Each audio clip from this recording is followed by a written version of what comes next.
we're back again with VIP Boxing's Bell podcast. We're on episode number 95. As always, if you can leave us a review, great. Get us on YouTube, Spotify, iTunes. I'm Steve Lillis, and you know my great pal here in the top corner. I think he's got a bit of Under Armour on there tonight. It's John Evans. You okay, John? I am Steve.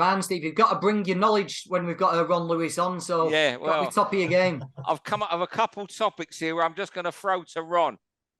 One Ron's picked. We're just going to sit there for 3 minutes. But yeah, as you say, a very good all-round journalist, Ron Lewis, good friend of mine. And I'll say this often, he's one of those who's forgotten much more than many of his press row colleagues do. They're just maybe a bit more louder than Ron. Ron doesn't need to go around telling you what he knows because he's forgotten more than what most of them know. But anyway, that's just my opinion on some people. But Ron, thanks for coming. I think it's the third time we've had you on the podcast, and thanks for coming on. Always a pleasure, mate. I know you've been busy with cricket today and QPR, so to get you on is fantastic. Yeah. Well, you know, I mean, I love coming on. You know, it's like, you know, two great pals and be able to talk boxing, and that's what's better than that, really. Yeah, but as John said, no slip-ups. What we'll do, John, I for once will be pretty quiet tonight, so just in case Ron shows me up, mate. Ron's one of those. That makes me wish.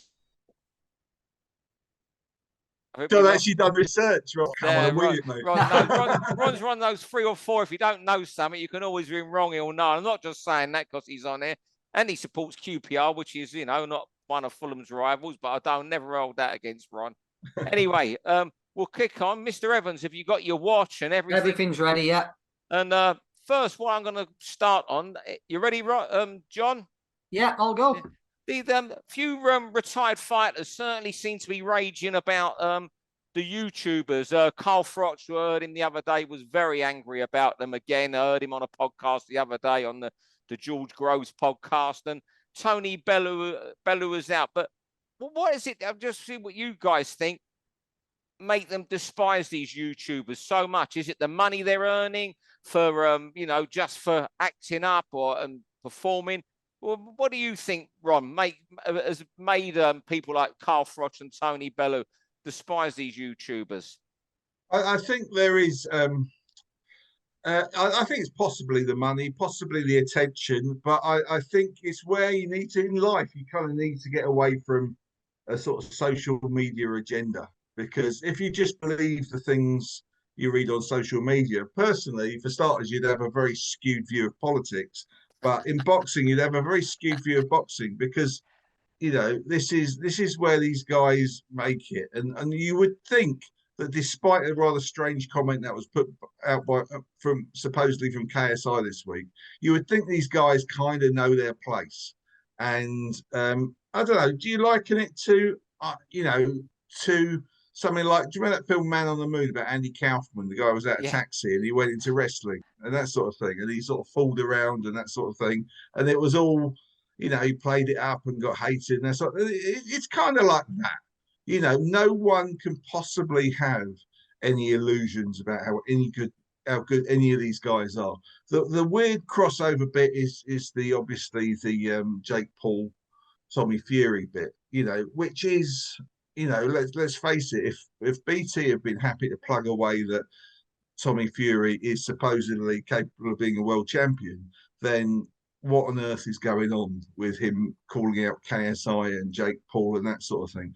But if you actually put it back in the reality of they're all in him included are actually, you know, TV crossover celebrity fighters, then it's kind of harmless. It's the worry is if it ever gets to the stage that boxing isn't happening because they think they can make more money out of this.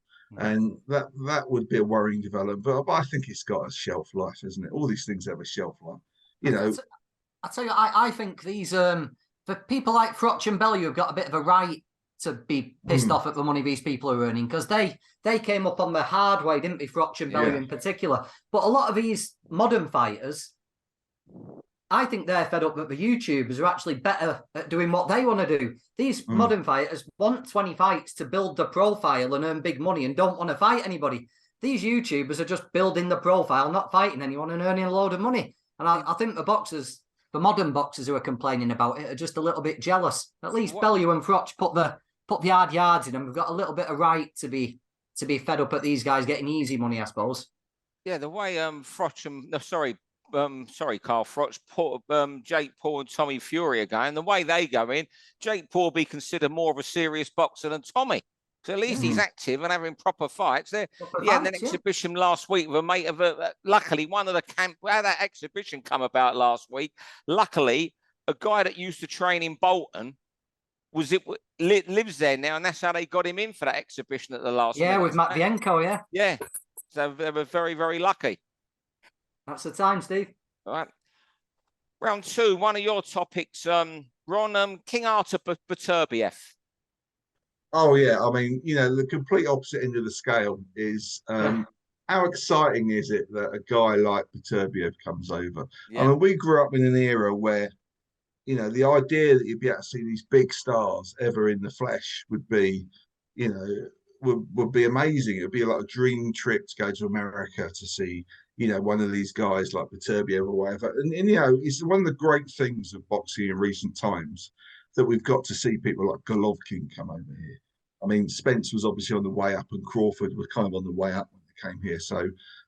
But and I mean, going back to my, proper youth, Alexis Arguello came over and boxed you what? And then there's that kind of name, isn't it? Beterbiev, great fighter. And I just think it's wonderful it's coming over. I think Yard's a perfectly worthy challenger. Yeah. You'd certainly, it's all a question of if Beterbiev's getting a bit old now. But, I just think it's a great fight. It's a great occasion, Wembley Arena, let's face it, great old arena. Marvin Hagler won his world title there. And it's just very exciting. Of all the disappointments we face in British boxing, the idea that someone as good as Beterbiev is coming to Britain to box is just fantastic. Obviously, Lomachenko, Usyk, Klitschko, those guys, it really kind of is. It's been more with Usyk, but it kind of is a once-in-a-lifetime chance to see these guys in the flesh for a lot of fans, and I think it should not be missed. Obviously, hopefully down the road he'll fight Bivol, who was once his sparring partner for the London Olympics, and the coaches asked Bivol to go Southport to help him prepare for Usyk, which didn't really help him much. But there are some great fights in that division, and hats off to Yard stepping up and not trying to win a vacant belt, and hats off to Beterbiev for coming in. Yeah. The other thing we're guaranteed with this is that it's going to be a good fight, isn't it? As well, the styles, it'll get the big build up. It's a fight that'll catch on with the newspapers and the wider public because of Yard's personality, the way Yard fights, and Beterbiev's record. And it's not going to disappoint. Beterbiev's going to come to fight. Yard, he's not going to. I don't think he's capable of outboxing Beterbiev. He's going to have to mix it at some point. He's explosive. I just don't think this can fail. Beterbiev's a huge favourite. But I was talking to Frank Warren the other day, and it's like Yard's Ben McClellan moment, isn't it? He's going to be written off. He's going to have to bite down. He's going to have to fight through some things. But what a night it's going to be. I can't wait for it. Yeah, look, Ronnie and on there, he's very deserving, Yard, and I love the fight, like you two guys do. But something that you mentioned on social media when we were talking about the retired fighters and YouTubers and opinions on social media, there's been no respect for Yard at all. No respect at all on social media, which backs up your point you made earlier on. He's very heavy-handed, and Beterbiev can be hurt early doors. So who knows what could happen? Those first 2-3 rounds are going to be the ones you don't turn away from a second. You know what? He'll go into that fight confident. He oozes it, and you know what? He'll go. I think Beterbiev. I mean, Joe Smith was about 5 minutes, but I think it's about 5 minutes action in just over 2 years when he gets in the ring for Beterbiev. He'll be 38 by the time he gets in the ring. Great fight. Well. It's great to have someone like, as you say, Beterbiev in the country, Ron. I mean, I go back years and years, and Buster Drayton passed away sadly today. And I remember I was at the Wembley on the Sunday night when he beat Mark Kaler, Bone Crusher beat Bruno. And that was one of the first times. British boxing was seen live in America. It was a Sunday, it was for NBC Sunday afternoon shows. So, you know, that was one of the first times in 1984. So it shows how far it's come. So many British, these big names coming over here, because that was a rarity back then. And Drayton and Bone Crusher were just known as very good Americans, not brilliant Americans at the time. Yeah. Yeah, of course, Buster Drayton beat Jimmy Cable before that as well. Yeah, I looked today a few months earlier. Yeah, he sadly passed away. John, a fight I guess you were going to talk about today is your sort of fight, Zach Parker, John Ryder. Yeah, really, really good fight. Maybe not quite Beterbiev yard level, but this is one of those. It's been overlooked again, and another fight that's been overlooked. I think this is a cracker. One of these British super middleweight fights that we all love. You know, it's the typical man's size, typical man's weight, isn't it? And it just, that weight division just seems to latch on with the general public. A real clash of styles. You know, you've got Parker, big, tall, rangy boxer. I think he's pretty heavy-handed, Parker. But apart from that 12 rounds he had with Darryl Williams, where he fought it all with a completely dislocated shoulder, pretty untested. And then you've got Ryder, who's been there and done it, proven himself to be a world-class fighter, Ryder, in the last few years. I thought he beat Callum Smith, although some people would toss a coin. And Jacobs was a little bit faded, but Ryder still gave him a hell of a fight and got the decision. I think it's... I'm not entirely sure what's going to happen either, and that's the sign of a good fight, isn't it? You could see Ryder out hustling him, pushing him around and just using his experience, or you could see Parker keeping it long and hurting him with body shots. I think it's a great fight. The winner's definitely world-class, definitely in line for a deserved world title fight. And yeah, I'm really looking forward to this one. Ron? I mean, yeah, it's a proper test of level to see how good Parker is. We can't, I mean, Ryder has been amazing last few years. Oh, yeah. You know, there was a stage obviously after he lost to Saunders, and he lost that fight up in Manchester, didn't he? And you know, where it was like kind of like, well, he's sort of found his level, and he's so pushed beyond that now. He's so done well for himself. But obviously, you would think with Parker, based on his last few fights, that he has the potential to be better than. You know, to be better than that, and to actually go up and be a really good super middleweight, and really sort of like you know, be at the next level. But you know, he's got to win this. But it's a serious test for him. Serious test for him. It's a proper 50-50 fight. Yeah. Again, I love the fight. Been overlooked, sadly. I know people like Ron will be over it, covering it, but not enough people will. It sounds silly to say this because he had that. John Ryder had that win over Parker. I just think there's a bit more momentum with Parker right now. You know, that Vaughan Alexander win in 21, that wasn't a bad win at all. You know, Alexander's had a couple half-decent wins since then. You know, I just think Ryder has got to just turn that clock back a little bit. Well, he's off the Jacobs win, don't forget. The Jacobs win, but I mean, I think Jacobs was a faded fight. I thought Jacobs nicked it, actually. Yeah, but there you go. Yeah. You know what? I just think there's that run with Parker at the moment. Every so often, a fighter has 18 months in their career where they're pretty near enough untouchable, apart from an elite level fighters. And I just think he's going through that now. Zach Parker. Well, here's one for you. Do you think this is a better fight for Zach Parker than Andrade? Yes. I'd have this. You'd take this because Andrade, I don't think he ever really fancied it, but he could have turned that into a real stinker. And Parker, he would have shown Parker things he'd never seen. I think this has actually worked out better for Zach. He's let some injuries heal.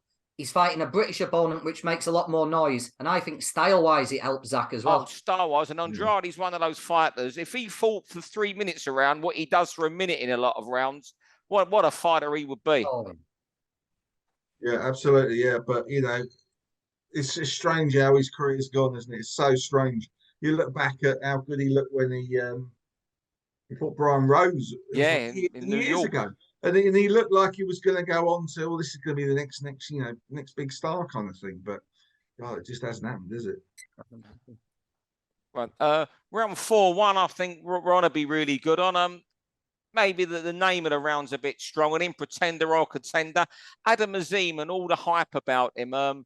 He's 6-0, but there's been pressure on him from the first fight. Sky are doing a good job. Boxer doing a good job. It's not the way the pressure was put on him so early in his career on Sky commentary when it was the world champion thing, the new Amir Khan. He's been brilliantly matched by Carl Greaves. And again, on Sunday, Ryland Charlton's a great opponent for him in his 7th fight. And it's one where you could fancy him making a statement. And I think the one that maybe shows him for real is Jordan Ellison, stopping him, I think, really doing a job on him after about 3 or 4 fights. Ellison's, one of the better gatekeepers domestically. Ron, you're down in London. I guess you've spent a bit of time with Adam and must know him well. Well, ironically, today I've been speaking to him. I went over to the McGuigan gym and I was chatting to him today. And I'll tell you something that will make everyone on here feel old. It's like when Amir Khan won his Olympic silver medal, Adam Azim had just turned 2. But it's amazing how much I don't know how much of it's been reported, his kind of background, because he's absolutely been involved in boxing. He took up boxing at 4, and at 6 he went to see Amir Khan fight twice in 2 big fights when he was 6 years old. He went to the Gomez fight in Birmingham. Oh, great! And he went up to Newcastle to see the Salita fight. Yeah. And imagine as a 6-year-old being, I mean, that's as vicious an atmosphere I've ever seen as that fight up in Newcastle when Salita came in the ring. And he was there. And now he says Amir's kind of like one of the family to him. I think he's in a great gym to keep his feet on the floor. I think that's a real sort of good gym of hungry fighters. If you think of the guys are there, they're sort of like Bilham Smiths and the Daniel Dubois and the people like that. And I mean, Coley's kind of there, but he might not be kind of there at the moment because he's got a lot going on. We don't really know what's happening with his career. But I think that's and he's a good coach, Shane, for actually keeping their mind on it and helping him develop. And there won't be any people jumping up and down behind him, saying strange things into his ears. He'll keep on the right track, and I think if they keep matching him right as they are, I think in a couple of years it could be a very serious fighter. But you got to be realistic about what level he is now. He's headlining a Sky show, but he looks spectacular. But in all these cases, you've got to say he is he's kind of area title level, isn't he? So, in the next sort of like 8 to 10 months, maybe you get the British title level, and then that's when things really start working. In an ideal world, Ryland Charlton would get on his chest and push him around for a few rounds, won't he? But I don't think he will. I think this could, like Steve said, I think it could be a real statement, this, for Adam. I think he'll just be way too quick, way too powerful. And Ryland, well, if Adam's been in the sport since he was 4, Ryland, he was involved in the sport, but he went around the world and on beaches for a while, didn't he? So that's no form to go into a fight with someone like Adam. I think it could be a bit of a real bit of a statement, this, for Adam Azim. Brilliant. We overrun there, have we, John? As all we always do when Ron Lewis is on, we just leave it to Ron. Now, round 5, Ron, I know you want to talk about the Hrgovic situation, Ron, but you've got 3 minutes here to tell us what's happening with the heavyweights and Hrgovic and everyone, because it just seems as messy as ever when these mandatories get put out. Well, what's meant to be happening is that, presuming Tyson Fury beats Derek Chisora, he's meant to be fighting Oleksandr Usyk in Saudi Arabia, Riyadh, at the end of February, possibly first week of March. That's what's meant to be happening. What actually happens, obviously, unfortunately, the IBF have rather messed things up by calling Hrgovic as their mandatory. Now, what normally happens with unified titles, and it's worked perfectly well for a few years, is that if you've got a multiple champion, they take it in turns. Now, by that notion, the next one in line for Usyk, who's the unified champion, should be Daniel Dubois, should be the WBA. That's the longest to go voluntary, because Pulev was the last IBF voluntary for Joshua, which wasn't that long ago. But unfortunately, as they tend to do, because let's not forget that the IBF's stripped Tyson Fury of his title within, was it 16 days of beating Klitschko? And, Hrgovic, well, it's hard to blame Hrgovic because he's got to look after his own career. And they've called for straightaway purse bids, which doesn't help the matter at all. And so they're going to try and force Usyk to fight him. Now, the thing is, everyone will say, oh, well, just forget the belt, just forget the belt. But that's not quite how Oleksandr Usyk thinks. Oleksandr Usyk wants to be undisputed champion. He was undisputed champion at cruiserweight. He wants to fight Fury, not because he particularly wants to fight Fury, but he wants to be undisputed champion. So what unfortunately looks like is that it could end up being Hrgovic and Usyk for the 3 titles, and it will be interesting then to see how the WBA will take this, because they might say, well, why are you fighting those? Why are you fighting those voluntaries? What mandatories rather, and not our one? And so the next question will be, the only thing we do know is that WBC have said to Fury that the unification fights takes priority over any mandatory. The next mandatory for WBC for Fury would be Wilder and Ruiz winner. And at the moment, they're certainly saying that Usyk takes priority over that. The WBA are kind of saying that as well. I nearly fell over then. Was that with WBC being a voice of reason in the heavyweight division? Strangely, the WBC can be a voice of reason. If you look at a lot of things, they tend to be the most amenable to things, and they tend to, all these things get lost in the negotiations, don't they? But it's something that actually Suleiman is trying to push forward. Is the idea when you get a unified champion, he wants to put to the others that the mandatory should fight each other for the right to be the one mandatory challenger. Yeah. That's what he is proposing. The others are the ones sticking to that, and I think everyone would agree with that, because the problem with mandatories, the problem is not mandatories. Mandatories should happen because if a guy should be able to fight his way to the top of the rankings and get a title fight. That's basic common sense. It shouldn't be dependent on how many tickets he can sell, or what network he's with, or how much money he makes. A boxer should be out there. Obviously, if you have one of the mandatories fight another mandatory, that would be a big fight. It'll be back to the 70s, almost the 70s, when it'll be a sort of proper contender find a proper contender. The trouble with the IBF is that they have this strict rule that you've got to fight an eliminator, and you end up with these eliminators that people don't want, and you end up with guys in eliminators who aren't good enough. And then you end up on the back of, he's won a final eliminator, or he's won the eliminator being number 2. It's like, yeah, but who did he beat? And too often that is happening, and you've got to try and find a way to make mandatories better, or mandatories more worthy. And until they've fought a guy who is worthy, it shouldn't merely be a case that, well, we made an eliminator because there was no one else. He should actually have a worthwhile fight to get a shot at the title. Right. Ron, there you go. You went on about 5 minutes there. I knew you'd clear up the heavyweight and tell everyone what's happening. Right, our final round, John. Too much of a good thing.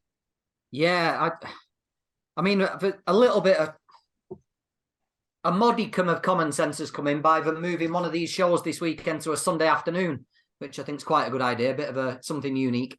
But at one point, there was 4 shows scheduled for London on the same night this weekend. Now, that to me just makes absolutely no sense. For many reasons. So you've got 4 shows in 4 big arenas in different parts of London. Ticket sales are going to be affected. Viewing figures are going to be affected.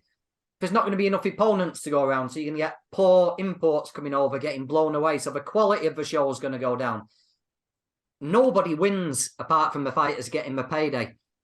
Boxing's battling a little bit to keep viewers, I think, because of the poor fights that are on offer, the poor Saturday night shows we're getting.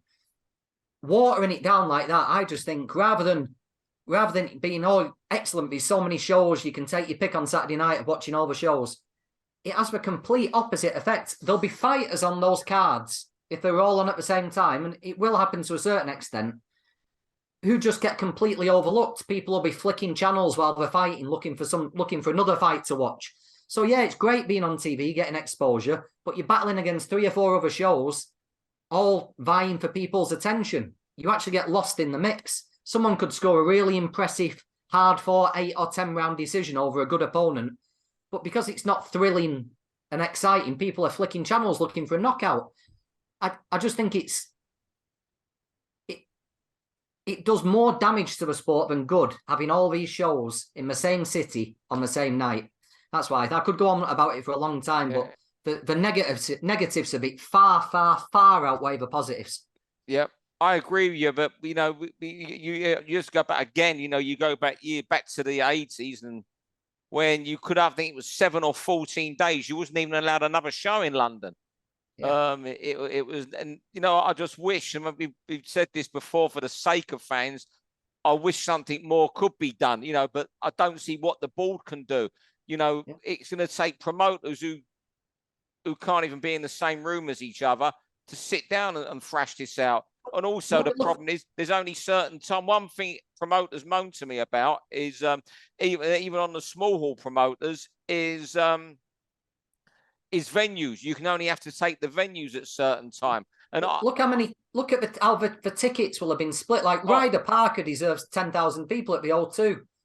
White Franklin, that's taking some people that should really be at Parker Ride. It's just completely diluting the number of fans the atmosphere at these fights will suffer because people who would have bought tickets are having to choose and pick. I just can't. And all the publicity gets divided. I mean, this is it. Yeah, it's diluted. You know, what ends up happening is a lot of shows. Neither show will get coverage.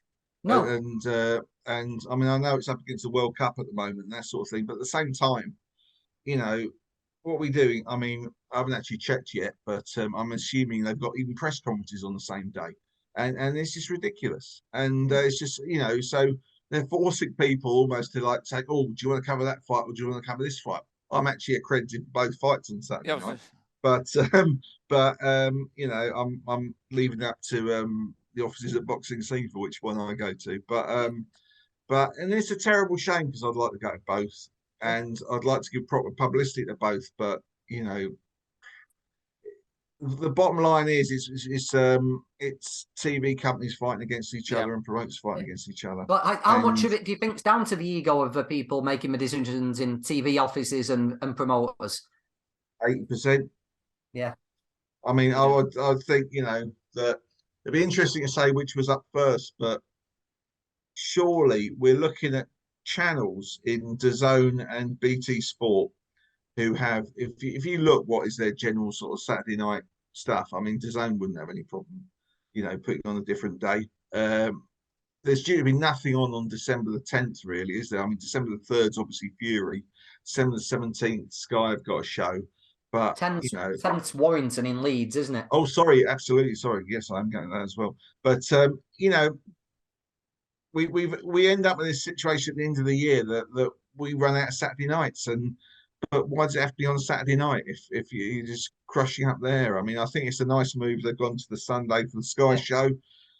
You know, there are enough blank Saturday nights through the year that you hope you can get a decent fight on. Yeah, I don't know what the answer is, and I think it's something will come back in 12 months' time, and the same argument will be going on. You know, because when a TV executive at BT looks at it, well, DAZN are going that night, so what? So are we. They don't think of the man in the street who might switch from app or whatever, have a MacBook or an iPad or one and a TV screen on the other. I still think it's a problem that's not going to go away. I mean, it's a mad week. You got also in London on Friday, you got Harlem Eubank, Tom Farrell. I know it's your call. That must already be the biggest watch fight of the weekend because it's on Channel 5.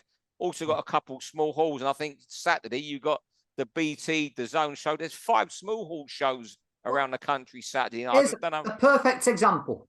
I'm just looking on Box right now as we're talking. On the card, actually, maybe he'll get away with it, but people will be maybe a bit bored of watching boxing by Sunday afternoon. Sam Gilly is fighting on Sunday afternoon on the Sky show. Now, Sam was in one of the best fights you'll ever see recently against Danny Ball. It was a tremendous fight on TV. His fight will get lost. You know, he'll get no publicity. He's in some sort of title or an eliminator, he's in a title fight, but Sam was in that. He was in an absolute thriller and he looked a good fighter to watch, a TV-friendly fighter. He'll get no publicity this weekend. He'll be completely overshadowed because there's 3 other shows. I mean, it'll be a test effort to see if they can actually get it together enough to not run the main events at the same time. Yeah. You know, and because And you got to remember this weekend. There's no, I mean, there's World Cup going on, but there's no Premier League. So, would one be better off sticking their main event on at 9? Surely nine's not a 9 should be an ideal time for a main event anyway. Should be, absolutely. I you mean, could almost guarantee they'll both be set in the ring at 10:30. And unless you've got a good TV deal from America, there's no reason to be on at 10, 11. And I think I may have seen Parker Riders on ESPN, one of their outlets, ESPN Plus. So that means that's not going to get in the ring till 10:30 at the earliest, I shouldn't think. And if White Franklin's like, I mean, I don't know whether how the zone think when they're showing British shows what time they want them in the ring. I guess they're not as very global view for it. Yeah, so they can go in at any time. But I'd be surprised if Parker Ryder was 9 o'clock. But be fantastic if it was. Yeah. Anyway, fellas, great having you both on, especially you, Ron. I told you I could just sit and be quiet tonight, John, and when Ron's on. But thanks very much for coming on, Ron. We'll get back to you in a few months. Enjoy whatever fight you go to this weekend. I'm gonna watch Parker Ryder and flick as my main fight if they clash. Before we finish, because none of us picked a winner, what do we all think of Parker Ryder? I'm going Parker. I'm going Parker, yeah. I'll have Parker on points, yeah, but maybe Ryder closing the gap late. Yeah. And I'll come on here and I'll be wrong next week. So. Anyway, fellas, thanks very much for coming on. Thanks, everyone, for listening. Ron, brilliant having you on. I hope Queen's Park Rangers climb back into the playoffs and we can have 4 West London clubs maybe in the Premier League next year. The mighty Fulham. I'm hoping 1 or 2 of them will drop out. Brentford and Walham Green FC. There's always a hope that lot could cave in, isn't there? We can't even mention their name, can we, Ron? And of course, and best of luck to your son, Stanley, playing for Middlesex and training all through the winter. I know he seems to be flying last season. Absolutely, very proud of him. Yeah. I'm very proud for you, but he should be going over the river to Surrey. But there you go. That's a debate for another day. You got to get into cricket, Thanks, John. Thanks, John. Thanks, Steve. Thanks. Cheers, fellas. For all boxing info, news, and latest interviews, amateur and pro across the north, click and subscribe. VIP Boxing Promotions. Also, Twitter, Instagram, and Facebook.